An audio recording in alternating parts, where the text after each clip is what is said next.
G'day, NotJah Witness here again, this time just to have a chat about what growing up as a Jehovah's Witness can do. I need to skirt around some details to try and make this vague enough not to be able to pinpoint me exactly, but that kind of makes it hard given how weird my story is. So for now, I will try and keep it only relevant to the religion. It's no joke that growing up in probably any religion can screw you up some, but it seems when it's one further out there, it's just a bit more different to the rest. It seems that they leave quite the impact on a person's life. I grew up in what most would call a small redneck town, or an outback town. Mostly Christian, but a bit of everything, and most of them seemed not to really care for differences at face value, except when it came to going door to door or school. So trying to memorize your lines door to door and pick up the right tracks, and that is if you get through the gate and if there isn't a massive dog trying to chew in your face after you walk in. But the vast majority of people are kind enough to kids and just let you finish, and then they say they're not interested or they take the track and say thanks and goodbye. I hated it as a kid, but now I can see that they were just using our innocence to advance their bullshit. This sort of work did give me a bit of confidence in walking up to strangers and starting a conversation, however. It's just that most of the time I was starting the wrong conversation. I hated meetings, and I still do. They are awfully boring, slow, and dreary, and there is so little substance to anything said. Even from early on, I knew how simple the talks were, and I could write them up myself with no problem. And I did a few talks at like 12 or something. They were just, even now they are, it's just really hard to present it enthusiastically. The only real way is to go nuts with it like some of those evangelists do, but I was never going to go there. It seems I had a bit of a weird upbringing compared to most other witnesses, probably because I was from a religiously divided family, one in and one not even touching a religion. This meant that I had a bit of a taste of both sides, and the opportunity to freely access things I otherwise probably wouldn't have. There was a time I was just as stubborn as the next fundy, but I did leave the religion, and any organised religion for that matter, probably not long after I began doing my talks. Very early on, after wanting to leave, I was threatened by an elder with the possibility of becoming like my evil older brother who had left the faith not long before.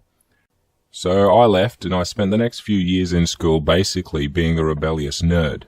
I would get into all sorts of trouble with the school or the law, but I was always just given a slap on the wrist because I was such a smart kid and I'm normally so good from a nice Christian family. I certainly know white privilege.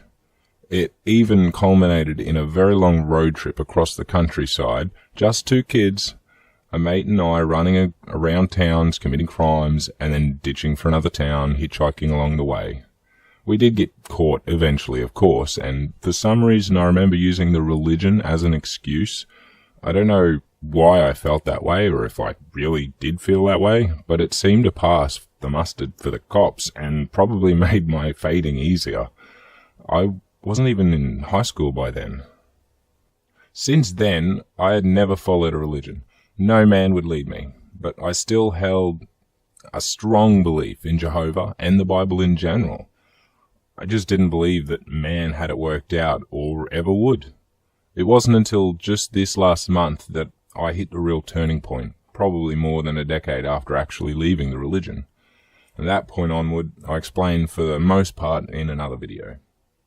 So what are the consequences? First off, my disability. I shouldn't go into it much yet, but it's in part thanks to the no blood bullshit. Then there's the sheltering. I couldn't even watch Jumanji as a kid because it was all about demonic forces. Luckily, as I have mentioned, I could get into the histories and the sciences, just not the fantasy.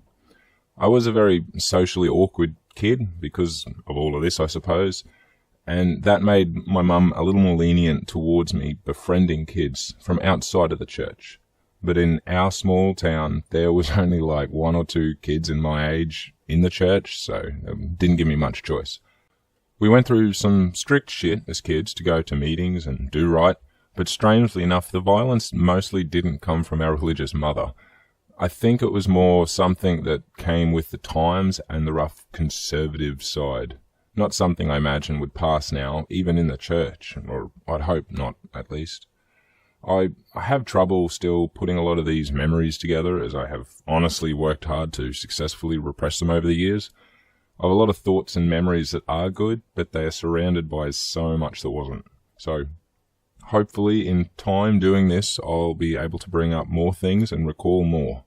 I will continue, but for now, I think I'll adjourn. A quick side note, good news, I have a rough audio recording of the special memorial talk for this year that all the witnesses have to watch. Hopefully I should have a video up on that someday soon. Make sure to leave any of your thoughts in the comments section below. If you agree, disagree, or wish to correct me, feel free.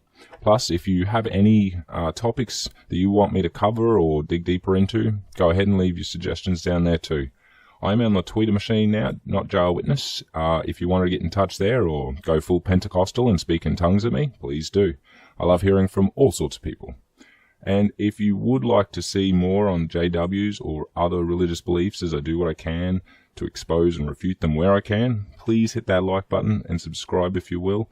I really appreciate it. I hope all of you have a fantastic day. Thank you for watching, and remember, I'm NotJah Witness.